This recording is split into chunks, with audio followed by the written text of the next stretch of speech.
I think power was my starting point when I began to think about Sisters of Treason. The early modern period was the first time we see a succession of two English queens in their own right, in Mary and Elizabeth. And Sisters of Treason covers that period, the anxiety about the succession, the adjustments that the country had to make politically, just with the idea of having two women in power. It was a structure that didn't really fit with the social structures of the day, where the man was at the head of the household and his wife was stood beneath him. And so to have a queen at the head of the country, it threw everything into disarray. Everything had to kind of recalibrate. And I think we really see the zenith of that with Elizabeth refusing to marry at all. And I think I wanted to explore that, and I wanted to explore the complexities of it from the female perspective, yes. Well, I think we can't take Elizabeth's religious policy in isolation. It comes in the aftermath of the reign of her two siblings, Edward VI, he was a child, but his reign was characterised by hardline Protestantism. It wasn't really called that at the time, but that's the term we would use now. And then her sister Mary Tudor's reign, coming next, was the opposite. She was a staunch Catholic and wanted to bring the country back to Catholicism in a very extreme way, and we all know that she earned the moniker Bloody Mary because she burnt nearly 300 people at the stake during her reign for heresy, who didn't conform to the Catholic faith.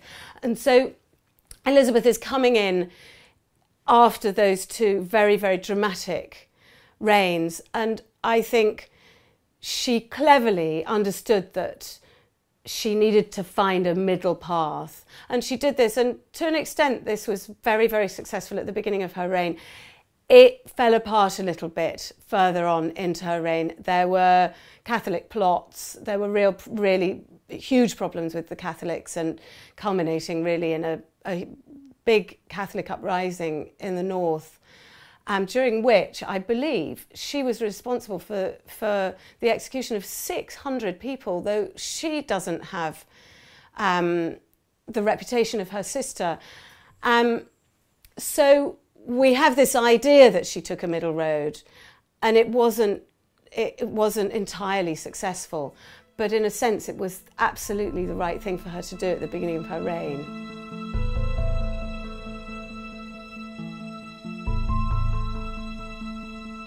Well, Mary Grey, for me, she was the starting point of my novel, and she was under 4 foot and had severe scoliosis. And in fact, interestingly, it's thought by some historians to have been the scoliosis that Richard III had. She had York blood. It's also believed by some, and I haven't really found corroboration for this, but a historian mentioned this to me recently, that Edward VI may have also had a less severe form of that scoliosis. So you can see this bloodline running through, and there's Mary Grey, who's really on the edge of the succession. She's a cousin, and she's got this severe form of scoliosis, and so much so that the Spanish ambassador described her as very small, crook-backed and very ugly. And so poor Mary Grey is a woman, highly intelligent woman with severe disabilities in the middle of a court that really valued beauty above everything else. And yet she's an incredibly strong, she's weak of body, but she's really strong of character.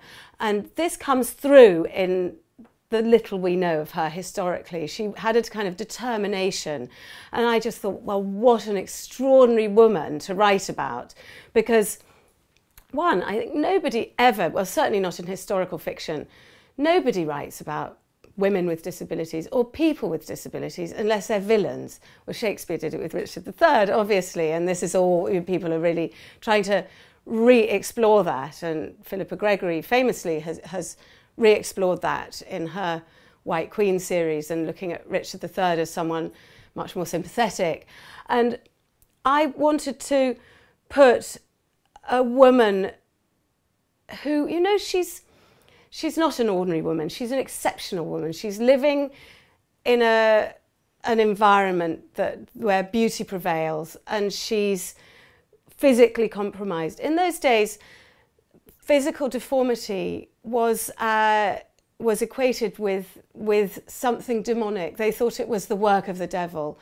This wasn't really what they were supposed to believe, because there had been a new covenant, the new faith, it was supposed to be all-encompassing, but there were still these leftovers from medieval England where they really believed in demons and the devil's work, and the devil would take a baby and deform them.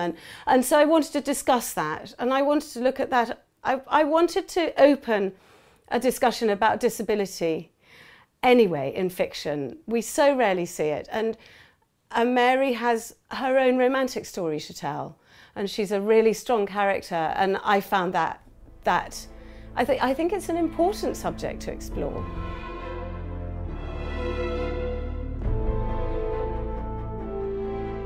You have the example of Anne Boleyn, who was accused of witchcraft, accused of communing with the devil, I think because she had 1 or 2 moles on her body, and it's thought that perhaps she had a tiny little bump that might have been, you know, that could have been the beginnings of an extra finger.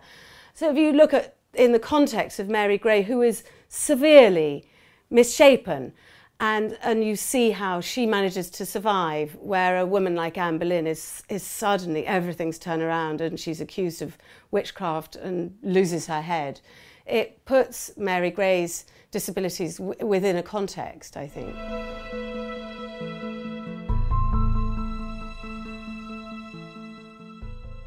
I would have hated it. I think that the whole idea of a very, very female environment where there are women in power, there was something about that hierarchy that I feel it was incredibly political, but incredibly bitchy, and I wouldn't have survived. I absolutely wouldn't have survived. I would have gone off in a huff to my estates in the country and never to return. I think you had to be an incredible diplomat to negotiate that. And so I think that's what intrigues me about it, and about these women who managed to live in that environment. Elizabeth was very capricious. She had terrible mood swings. You never really knew whether she was going to approve a marriage or not. So all these people getting married in secret, they didn't do it for fun. They did it because they were terrified of approaching the Queen for approval for their marriages. And I think it was... I don't know what I'm going to say now. I don't know what I think it was.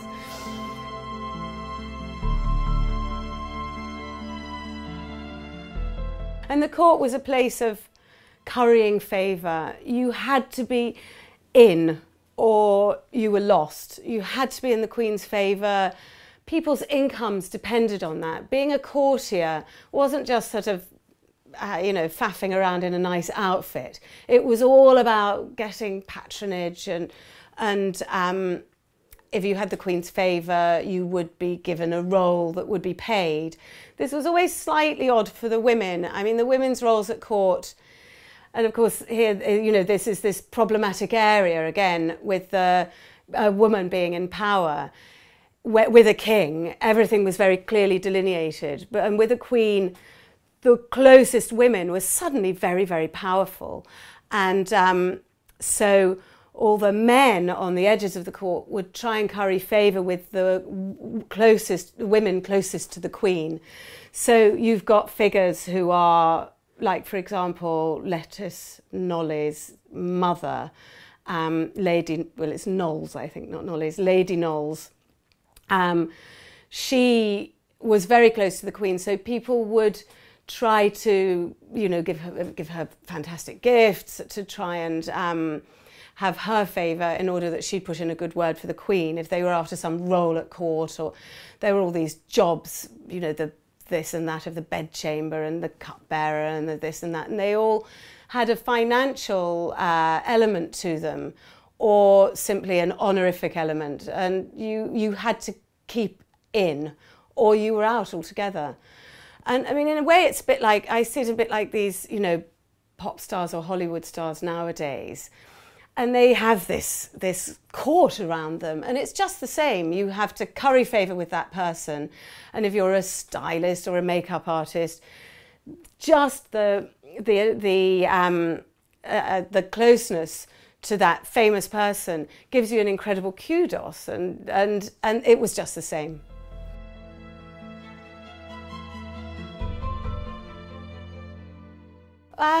The Spanish problem, it was in a way when Mary married Philip of Spain, that was a problem for the English. Most of the country were very, very concerned about the marriage before it happened, and there was a huge uprising, which is just before the beginning of the book, but the book opens in the aftermath of that uprising, and the consequences of that uprising against this Spanish and Catholic marriage was the execution of Jane Grey, really, in a roundabout way. But the English were terrified that Mary would marry this Spanish king. Well, he wasn't king yet, he was going to be king, and that England would be subsumed by Spain. It was not an irrational concern, particularly given this idea of the hierarchy with the man or the king at the top. If Mary married Philip of Spain, he would surely take precedence over her, and because that was the way things were. But what happened was the constitution was changed in a way that meant that Philip of Spain couldn't inherit. If he inherited, he would have inherited England. And so it was made acceptable.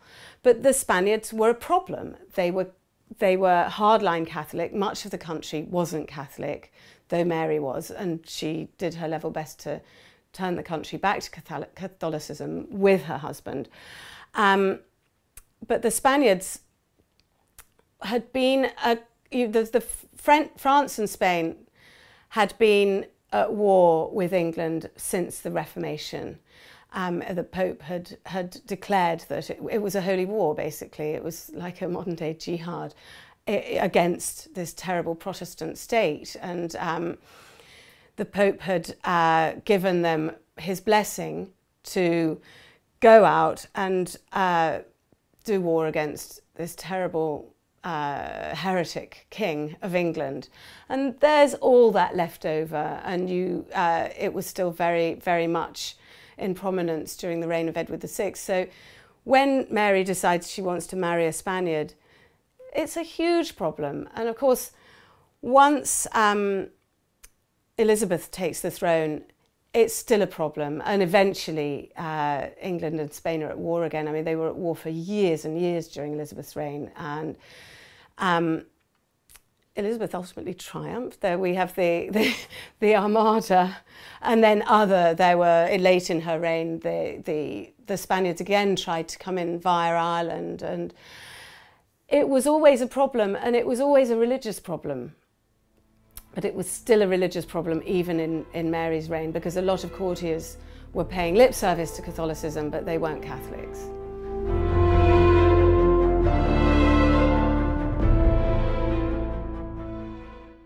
So the Grey Girls, well, I came to them having read a book by a historian called Leander de Lisle, The Sisters Who Would Be Queen.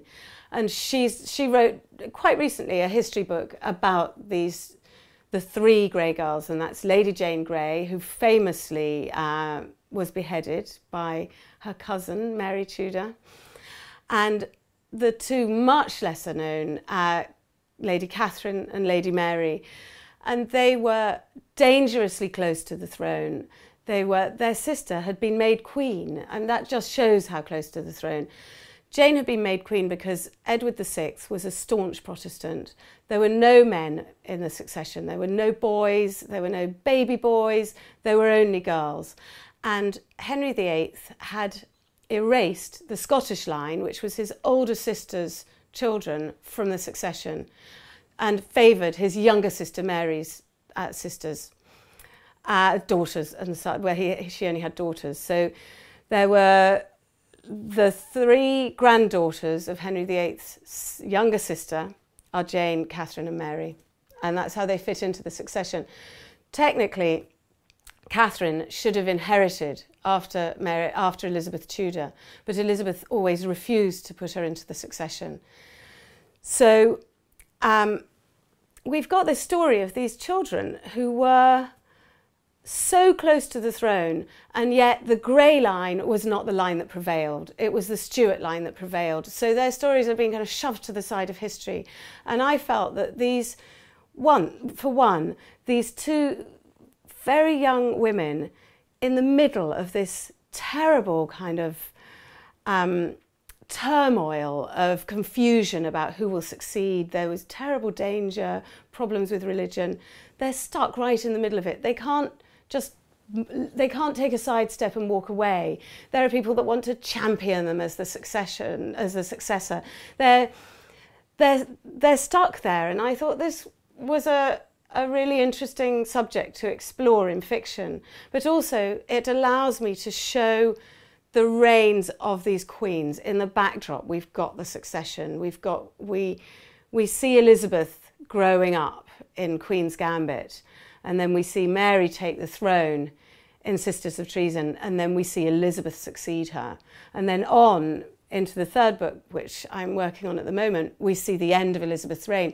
So these sisters provide this sort of central fulcrum of the story. They really allow me to explain what was happening with the succession at that time. And so, I mean, they have extraordinary and very tragic stories, which lends itself to fiction, but they're also at the heart of this political struggle.